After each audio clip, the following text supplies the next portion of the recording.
하나님 말씀 누가복음 10장입니다. 오늘은 누가복음 10장 10절로 13절에 있는 말씀 제가 봉독하겠습니다. 어느 동네에 들어가든지 너희를 영접지 아니하거든 그 거리로 나와서 말하되 너희 동네에서 우리 발에 묻은 먼지도 너희에게 떨어 버리노라. 그러나 하나님의 나라가 가까이 온 줄을 알라 하라.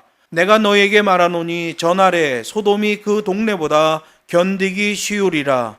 화 있을진저 고라시나 화 있을진저 베세다야 너희에게서 행한 모든 권능을 두로와 시돈에서 행하였다면 저희가 벌써 베옷을 입고 제에 앉아 회개하였으리라. 아멘.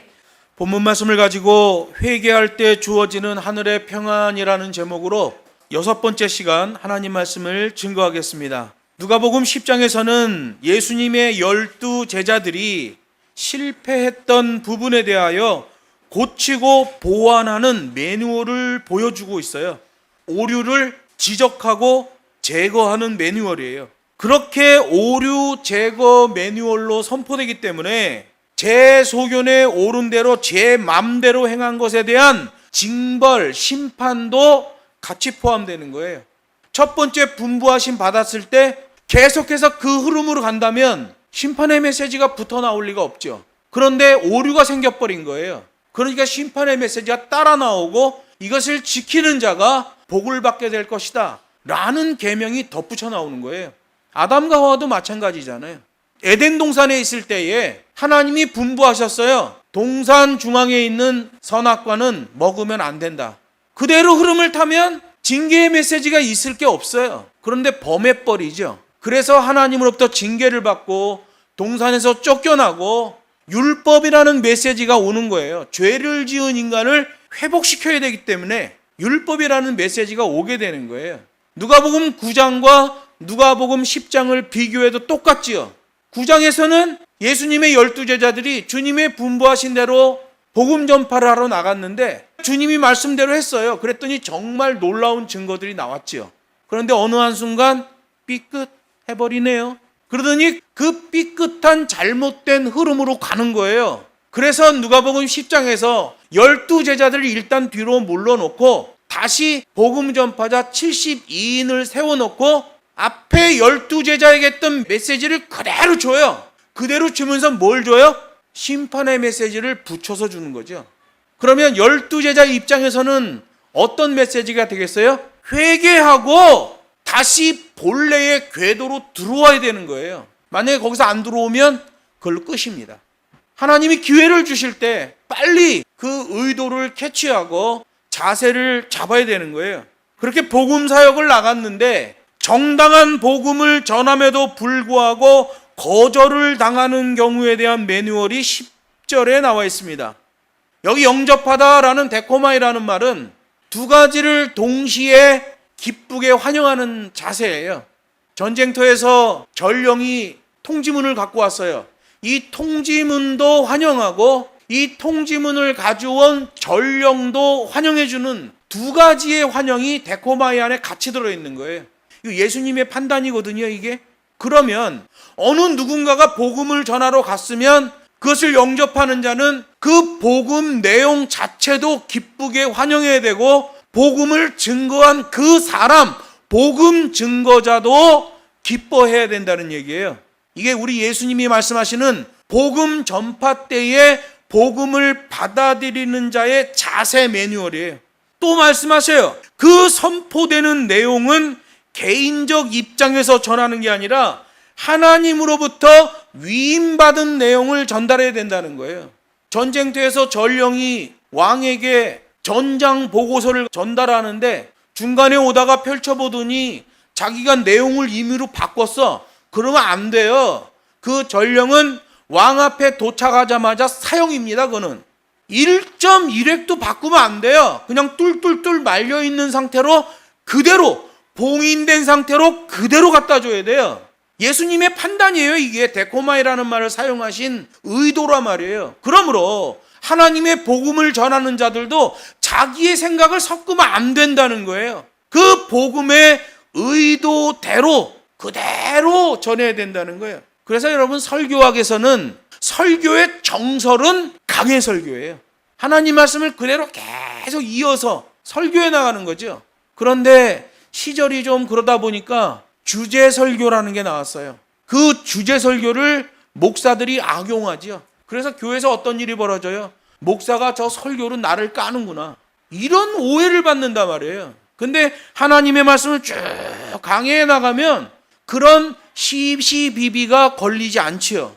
그런데 목사의 입장에서는 강해 설교를 준비하면 주제 설교 준비하는 것보다 몇 배의 힘이 듭니다. 그래서 목사님들 만나면 그래요. 목사님, 저는 강해 설교를 주로 합니다. 그러면 아이고, 김 목사는 아주 손해볼 작정을 했구만. 그러면 왜? 설교 준비하기가 너무 힘든 거예요. 강해 설교는요, 아주 다양한 배경을 다 알고 있어야 되거든요. 그래야 그 말씀의 의도를 정확하게 증거할 수 있기 때문에 그래요. 여러분 주변에 어떤 사람이 교회를 정하는 일이 있으면 강해 설교를 하는 교회를 택해야 됩니다. 이건 목사로서 비밀을 얘기해 주는 거예요.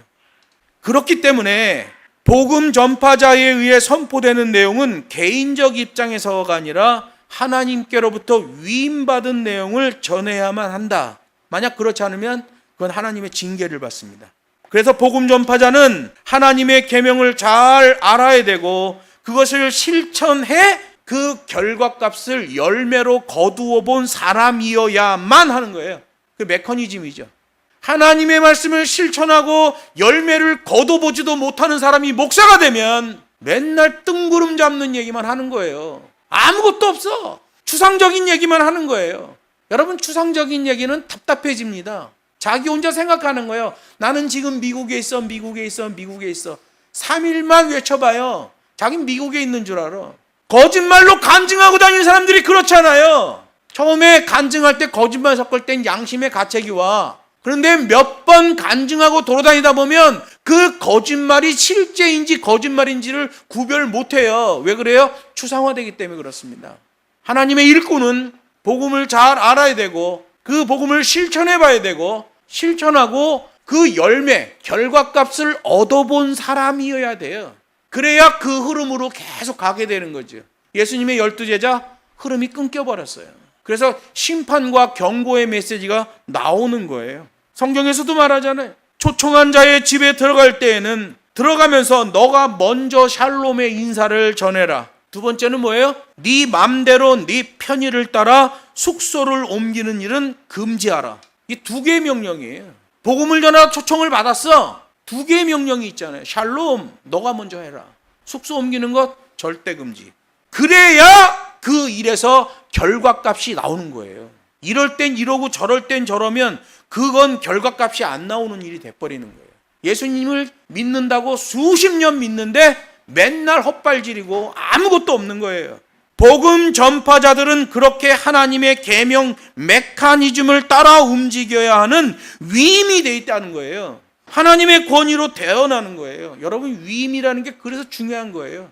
하나님이 그 목사를 그 교회에 위임시켰느냐, 하나님이 그 목사로 하여금 진정한 분부하심의 하나님의 말씀을 법과 식으로 선포할 수 있도록 위임을 시켰냐, 이게 중요한 거죠.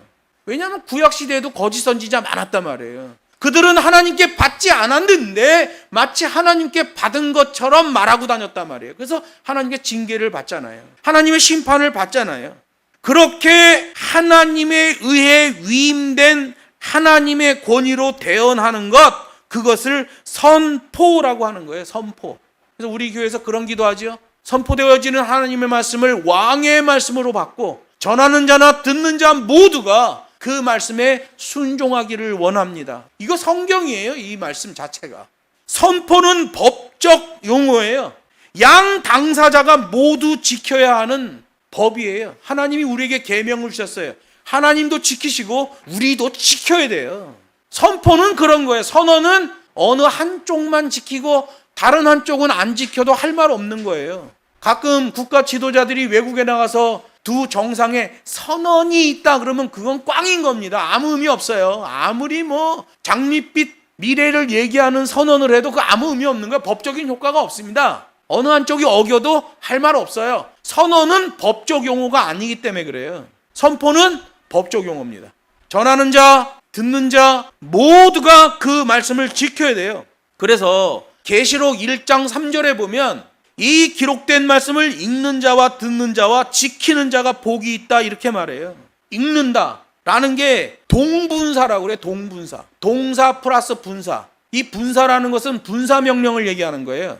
동사는 능동태, 내가 하는 걸 얘기하는 거예요. 그래서 동분사예요. 명령을 받아 내가 그대로 순종해서 하는 것. 동분사라고 그래요. 동분사. 읽는다 그러면 아나기노스콘이라고 그래요. 동분사예요. 듣는다 그러면 역시 동분사를 사용해요. 지킨다 그러면 역시 동분사예요. 그 지키는 사람 자체에게는 능동태가 되죠. 그러나 하나님의 명령이기 때문에 동분사 처리를 하는 거예요. 순종하는 동사와 분사 명령을 같이 엮어버리는 거죠. 하나님이 보실 때는 이 사람이 순종하고 있구나. 수동태처럼 느끼셔요. 우리 입장에서는 내가 하는 거예요. 능동태예요. 그래서 지킨다 할 때 테레오라는 말도 역시 동분사고 능동태로 되어 있는 거예요. 양면이죠. 여러분 사람 앞면이 있고 뒷면이 있잖아요. 사람 찾을 때 어디로 찾아요? 앞면으로 찾죠. 뒤통수로는 사람을 못 찾아. 우리 애를 잊어버렸어. 우리 애 사진이라고 신문사에 들고 갔어. 뒤통수 사진이야. 기자가 얘기합니다. 이거로는 애 못 찾아요. 그랬더니 무슨 말이야? 이게 우리 애 사진 맞는다. 애 사진 맞지. 근데 뒤통수로는 애 못 찾아. 어디로 찾아야 돼요? 앞면 사진이 있어야 된단 말이에요. 여러분 동분사가 그거예요. 하나님이 우리에게 하라고 명령을 하셔요. 그게 앞면이에요. 그러면 하면 돼요. 동분사예요. 명령되어 순종케 하는 동사지요. 그래서 여러분 복음 전파자가 이 메커니즘이 안 되면 전하는 자 듣는 자가 모두 다 하나님의 심판 속으로 들어가게 됩니다. 왜? 정당한 복음을 전하지 않았어. 하나님으로부터 거절되는 복음이에요. 하나님의 말씀인 것처럼 증거는 하지요. 그런데 하나님에 의해 거절됩니다. 그러면 그 하나님에 의해 거절되는 복음을 전하면 듣는 자도 잘못된 걸 듣죠. 거기에 충성해도 지옥입니다. 방법이 안 나오는 거예요. 방법이. 여러분 복음 전파는 하나님이 분부하신 대로 해야 돼요. 성경에 기록된 대로 해야 돼요. 그래야 살아나는 거죠. 하나님으로부터 정당한 위임이 있고 정당한 하나님의 권위로 선포될 때 그 현장에서 비로소 하나님의 권세가 나타나게 되는 거예요. 여기 11절에서는 복음을 거절하는 땅에서 나올 때의 매뉴얼을 말씀하고 있어요. 여기 누가복음 10장 11절의 선포를 보면 복음을 거절하는 사람들의 그 자세 때문에 그 사람들이 그 결과값으로 결정되는 것을 보게 돼요. 그 동네 사람들이 복음을 거절하잖아요. 누가 거절하게끔 해서 거절하는 게 아니잖아요. 그들이 그렇게 거절해. 그러니까 어떻게 돼요? 그 거절하는 것에 대한 하나님의 계명이 적용되는 거예요. 그들의 행위 때문에 타락하고 저주를 받았다가 아니에요. 하나님이 그렇게 언약을 해놓으셨단 말이에요. 그렇게 복음을 거절하는 자는 버림을 당하게 될 것이다. 불순종하는 자는 저주를 당하게 될 것이다 이거예요. 기준이 뭐예요? 하나님의 계명이죠. 행위 때문에 그렇게 되는 게 아니에요. 행위로는 심판을 받는 거죠. 최후의 심판. 믿음으로 구원, 행위로 심판입니다. 그래서 그들이 그렇게 복음을 거절한 자들이 능동적이고 주도적으로 보인 그 자세 때문에 버려지는 게 아니라 하나님의 계명 때문에 그들이 버려지는 거예요. 그런 패역한 자세에 대한 심판 기준을 하나님의 계명에 기록해 놓으셨고 복음을 듣고 순종해야 함에도 불구하고 거부하는 그들의 그런 패역한 자세가 나오기 때문에 계명에 언약된 대로 그들이 그 결과값을 받는 거예요. 하나님의 말씀이 기준이에요. 하나님의 계명은 그냥 믿어버리는 게 아니에요. 하나님의 계명이 적용되는 메커니즘을 알고 믿어야 돼요. 그냥 제 소견에 옳은 대로 믿어버리면 자기 확증 편향의 믿음으로 나아갈 공산이 매우 크기 때문에 그래요. 예수님의 12제자 보세요. 자기 확증 편향의 그 믿음 그 구덩이에 빠져버리잖아요. 계속 책망을 받는데도 계속 그 흐름이에요. 왜? 원래 분부하신 그것을 잃어버렸기 때문에 그렇습니다. 복음을 거절하고 복음을 비방하고 받아들이지 않을 때는 발에 묻은 그곳 먼지조차도 다 털고 나오라고 말씀하시는 거예요. 선포된 복음이 기준이기 때문에 복음 거절자가 유대인이든 이방인이든 관계없어요.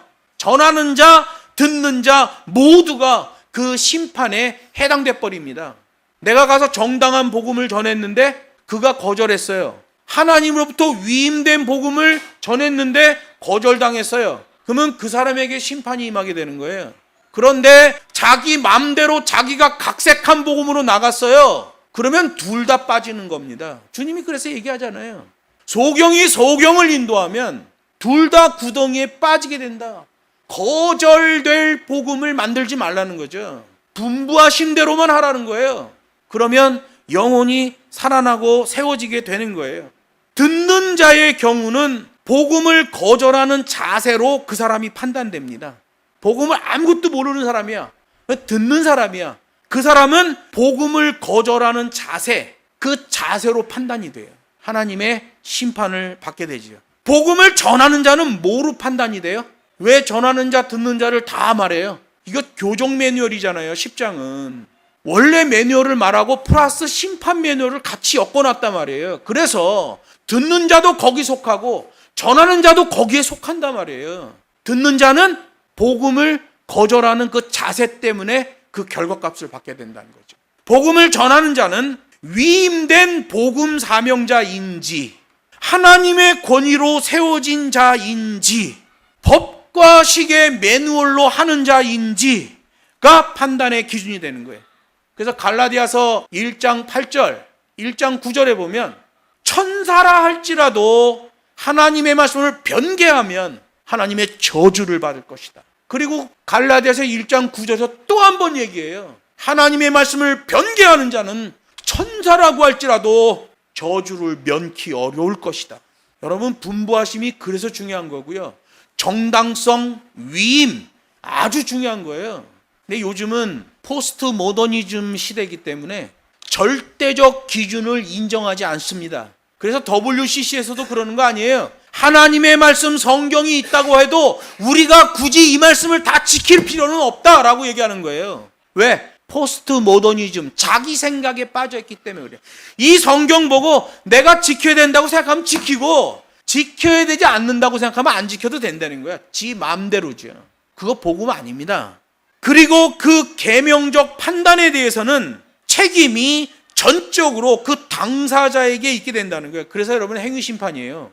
복음을 전해도 복음을 듣는 자도 모두가 그 책임을 지게 된다는 거예요. 로마서 14장 12절 각인이 자기의 행위를 짓고 하리라. 베드로전서 4장 5절 말씀 각인이 자기의 행위를 짓고 하리라. 최후 심판대 앞에서는 그런 거예요. 그런데 여러분 구약시대에 거짓 선지자가 있었죠. 신약시대엔 거짓 교사가 있어요. 대표적으로 말하면 구약시대의 거짓 선지자는 여호와 하나님이 우리 이스라엘 민족을 멸망시킬 리가 없다. 우리는 선택받은 사람들이다. 거짓 선지자들이었어요. 하나님은 진짜 선지자들 통해서 뭐라 그래요? 너희가 그렇게 하면 멸망을 받을 것이다. 어떻게 됐어요? 멸망받았죠. 심판받잖아요. 포로로 끌려가잖아요. 완전히 이방에 짓밟혀버리잖아요. 하나님의 말씀은 자기에게 불리하게 해석해야 진리가 됩니다. 구원의 백성 얘기하면 나는 구원받지 못하는 백성, 그럼에도 하나님 붙들고 몸부림치는 백성, 이래야 복받는 거예요. 로마교회, 유럽교회, 미국교회 보세요. 나는 이미 구원받았어. 그러다 다 망해버렸어요. 성경은 자기에게 불리하게 해석해야 진리가 되는 거예요. 신약시대의 거짓교사는 누가 있어요? 할례를 받아야 된다. 예루살렘 교회에 온 사도가 다 모여 있었죠. 이방인에게 할례를 줘야 되냐 안 줘야 되냐 2년 동안 회의를 했는데 결론을 못 내렸어요. 현장 사역으로 돌아다니던 사도 바울이 예루살렘에 올라가서 한마디로 정리해버려요. 예루살렘 교회가 2년 동안 정리하지 못하던 것, 현장 사역자 사도 바울이 한마디로 정리해버리는 겁니다. 할례자 당신들이여, 당신들이 율법으로 할례를 받았으면 율법을 지켜야 돼. 너희가 만약에 율법 하나라도 범하면 너희의 할례가 무할례가 되느니라. 할례는 그런 거예요. 이방과 이스라엘을 구분시키는 법이에요. 그런데 신약시대에 와서 이방의 복음이 전파된단 말이에요. 유대인이나 이방인이나 그리스도의 생명의 법 안에서 구원받게 돼요. 그러면 할례는 의미가 없어지는 거죠. 예루살렘 교회는 그거 갖고 2년 헤맸어요. 사도 바울은 한마디로 정리해버립니다. 뭐 때문에 그래요? 사도 바울은 현장 사역자였고 현장에서 그 열매 결과값을 얻는 자였고 나머지 사도들은 예루살렘에서 비비적거리고 있는 사람들이에요. 그 많은 성도들 데리고 잘 먹고 잘 살고 폼생폼사하고 있었죠. 여러분, 계명적 판단이 있는 거예요. 책임이 전적으로 그 당사자에게 있다. 그래서 행위심판입니다.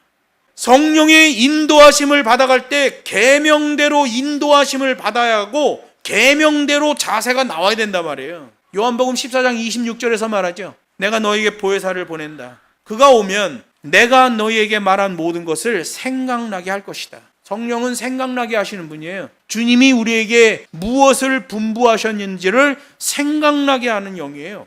사도 바울도 마찬가지. 사도 바울도 로마서 15장 15절 보면 내가 너희로 다시 생각나게 하려고 더욱 담대히 너희에게 썼다 그래요. 왜 서신서를 써요? 생각나게 하려고. 내가 너희에게 가르쳤던 것을 생각나게 하려고. 왜 생각나게 해요? 흐름을 유지하기 위해서예요. 성령도 생각나게 하시는 영이에요. 예수의 복음을 가진 사도들도 생각나게 하게 하는 사역이에요. 어떤 일을 맞닥뜨리면 하나님의 말씀이 땅 하고 생각이 나는 거죠. 그리고 그 말씀으로 자세를 잡는 거예요. 성령이 하시는 일도 그 일이요. 사도요, 교사들이 하는 일도 그 일이에요. 고린도전서 4장 17절도 말해요. 내가 각처 교회에서 가르치는 것을 생각나게 하리라. 왜? 디모데를 보내서. 고린도 교회에 문제가 발생했어요. 디모데를 보냈어요. 디모데를 보낸 이유가 뭐예요? 사도 바울이 거기에 있을 때 그들에게 가르쳤던 내용들을 다시금 생각나게 하려고. 생각나게 하는 게 사역이에요. 베드로도 그런 고백합니다. 베드로후서 1장 15절에 보면 나의 떠난 후에라도 필요할 때는 이런 것을 생각나게 하려 하노라. 어느 목사가 와서 설교하고 갔는데 그 목사의 설교가 내 삶 속에서 문득 생각이 나면 그 목사는 진짜 설교 잘한 겁니다. 그거 진짜 설교한 거예요. 그런데 교회 담벼락 안에서만 웅웅거린 소리로 끝나면 그건 아무것도 아니죠. 그래서 여러분, 하나님 말씀으로 하자는 거예요. 하나님의 말씀으로 하면 그 사람이 그 목사의 설교를 듣고 어느 날 성경을 읽다가 그 목사님이 말씀하신 게 여기 있네. 생각나는 거예요. 근데 요즘은 생각이 되어지는 설교를 하는 분들이 별로 없죠. 더 정확하게 말하면 하나님의 말씀에 기록된 대로 하는 설교가 그렇게 많지는 않은 것 같아요. 생각나게 하는 성령, 또 사도들도 생각나게 하는 복음사역, 그렇기 때문에 제대로 생각하고 제대로 자세를 잡아야 된다는 거예요. 하나님 말씀이 계속 그 분부하심이 계속 그 사람을 이끌고 가게끔 해야 된다는 거예요. 그래서 전적으로 본인 책임이 되는 거예요. 그리고 심판이 있게 되는 거예요. 복음을 거절하는 그 자세 때문에 심판을 받게 되는데, 그래서 누가복음 10장 11절에서의 최고 핵심 강조 단어가 너희예요. 너희. 본문에서는 휘민 이렇게 말하는데, 복음을 거절한 휘민 너희들에게 불이익이 있게 될 것이다 라고 말하는 거예요. 복음 전도사를 초청했어요. 들어가면서 먼저 샬롬이라고 인사하라. 그곳에 하나님의 평강이 깃들기를 기도해라. 너와 나 사이에 여호와 하나님이 계시다는 것을 다시 생각나게 하라. 그 샬롬의 복이 그 집에 임하지요. 그런데 거절하는 사람들이 있어요. 그 샬롬의 복과 반대의 저주가 그 집에 임하는 거예요. 유대인이든 이방인이든 전하는 자든 듣는 자든 마지막 심판 때에 주께서 그들의 그 행위를 보시고 질문하시는 거예요. 그래서 각인이 자기 행위를 직고한다는 말이, 직고가 증거가 제시될 때에 네, 맞습니다 라고 말할 수밖에 없다는 거예요. 그렇게 복음 거절자가 있을 경우에는 발에 묻은 먼지까지도 다 털고 큰 길로 나와서 크게 외치라는 거예요. 이게 공적 복음이죠. 하나님의 나라가 가까이 온 줄 알라. 이는 너희가 아무리 하나님의 복음을 거절하더라도 하나님의 나라는 이미 오고 있으며 누구도 막을 수 없다라는 선포예요. 이 말씀에는 무슨 의미가 들어있나요? 지금은 너희가 거절의 자세를 보이고 있는데 지금 오고 있는 하나님의 나라를 만약에 믿고 회개한다면 너희도 용서함 속으로 들어올 수 있다라는 가능성이 포함되어 있잖아요. 계명으로 선포된 회개 매뉴얼이에요. 철저한 방향 전환이죠. 하나님의 분부하심대로 순종하는 법과식의 자세예요. 여기도 역시 동분사 효과가 들어있죠. 동분사가 뭐예요? 분사 명령, 하나님의 명령이 내려왔을 때 우리가 능동적으로 그 명령에 순종하는 자세를 보이는 동사예요. 동분사라고 그래요. 회개를 명했어요. 그러면 하나님의 명령이 내려왔잖아요. 회개하라. 그러면 그 말씀을 딱 붙잡는 순간, 예를 들어서 내가 왼쪽으로 가고 있는데 오른쪽으로 방향을 180도 전환해야 된다 그러면 하나님의 말씀을 내 말씀으로, 생명의 말씀으로 붙드는 순간 90도가 움직이는 거예요. 그 다음에 그 명령에 순종하는 자세를 보여요. 그게 다시 90도가 더 꺾어져서 하나님이 원하시는 그 방향으로 가는 거예요. 행위군 아니에요. 동분사란 말이에요. 하나님의 말씀을 붙드는 순간 90도가 꺾이는 겁니다. 여러분, 예수님이 길 가실 때에 혈루증 여인이 와서 예수님의 겉옷 끄트머리에 있는 그 술, 그 장식 술은 율법과 관련되어 있는 거잖아요. 그걸 잡는 순간 예수님으로부터 능력이 빠져나가는 것을 경험하잖아요. 하나님의 말씀을 붙드는 순간 90도가 꺾이는 거예요. 잘못된 폐역한 방향으로 가는 것에서 90도가 꺾여버리는 겁니다. 그냥. 그리고 그 혈루증 여인이 예수님의 그 옷 장식술을 붙잡을 때 예수님이 돌아보시고 그에게 뭘 선포해요? 구원을 선포하시잖아요. 그리고 뭐라 그래요? 다시는 죄를 짓는 행위를 하지 말고 하나님 말씀에 순종하라. 이렇게 말씀하셔요. 90도 꺾어야 돼요. 동분사예요. 명령되어진 것에 능동적으로 순종하는 자세를 보여야 된다. 이게 뭐예요? 계명 안에 들어있는 하나님의 말씀이에요. 하나님 쪽에서 보면 수동태죠. 저놈이 순종하고 있구나. 우리 입장에서 보면 능동태예요. 합쳐져서 동분사 효과예요. 자세를 요구하는 하나님의 매뉴얼, 분부하심대로 순종하는 것. 구약의 아브라함이 그랬지요. 성경에 나오는 출중한 믿음의 선진들이 그랬어요. 그 계명을 주신 하나님께 순종했어요. 사랑은 명사가 아니라 동사라는 말처럼 회개는 생각이 아니라 자세예요. 믿음도 생각이 아니라 자세예요. 믿음이 생각일 뿐이면 그건 자기 확증 편향이 돼버리는 거예요. 유럽 교회 보세요. 미국 교회 보세요. 서구 사회 보세요. 다 망했습니다. 왜? 자기가 믿었으면 믿은 거라는 거예요. 자기 확증 편향이에요. 아니에요. 밖으로 드러나는 자세가 있어야 돼요. 하나님이 보실 때는 계명대로의 순종, 수동태 인간이 나와야 돼요. 사람 입장에서는 하나님의 말씀 앞에 능동적 자세가 나와야 돼요. 근데 우리를 이끌어 주시는 성령께서 하나님 말씀을 생각나게 하셔요. 말씀이 생각나려면 우리도 알고 있어야 돼. 모르는데 뭐가 생각이 나? 하나님 말씀을 가까이 해야 돼요. 그래서 여러분, 매일 하나님 말씀 읽을 것을 여러분한테 보내드리는 거 아니에요. 그러면 2년이면 하나님 말씀을 신구약 3독을 할 수 있어요. 제가 보내드리는 말씀 그거 5분 7분짜리야. 그것만 매일 정독을 해도 2년이면 하나님 말씀을 3독을 할 수 있어요. 아주 이 시대에 보면 기독교인들 보면 더럽게 성경을 안 읽어. 아주 목사들도 더럽게 성경을 안 읽어. 제가 신학교 다닐 때 그것 때문에 교수랑 싸운 거 아니겠어요? 나는 성경이 텍스트다. 성경이 우선이다. 얘기했더니 교수가 신학생이 성경 읽을 시간이 어딨어? 신학책 봐야지. 그러더라고. 막 싸웠어요, 내가. 우리 반이 그것 때문에 50%가 총 맞았어요. F가 나왔다니까. 내가 교수한테 가서 싹싹 빌고 구제 받았어요. 그분 책 다 써가지고. 원고지에다 다 써가지고 냈다니까. C+ 다 받았어요. 싸워야 돼요. 텍스트는 성경이고 신학책은 콘텍스트예요. 우선적인 게 하나님의 말씀이죠. 우리가 마찬가지예요, 여러분. 우리가 하나님 앞에 어떤 순종을 할 때도 하나님의 그 텍스트, 하나님의 은혜가 먼저예요. 그러나 나의 입장에서 보면 능동태란 말이에요. 이걸 묶어서 표현해 줄 때는 동분사라고 하는 거예요. 12절, 13절 말씀은 구약이 배경이 돼서 하시는 예수님의 말씀이에요. 심판과 관련해서, 회개와 관련해서 구약과 연결되기 때문에 설명이 좀 길어요. 왜냐하면 그 지역과 그 현상에 대한 설명을 해줘야 되거든요. 왜 예수님이 이 도시들, 이 성읍을 인용을 했는가 라는 의도를 알아야 이 말씀을 이 시대에 우리에게 접목시킬 수 있단 말이에요. 12절 이하에 있는 말씀은 다음 시간에 계속 이어가도록 하겠습니다.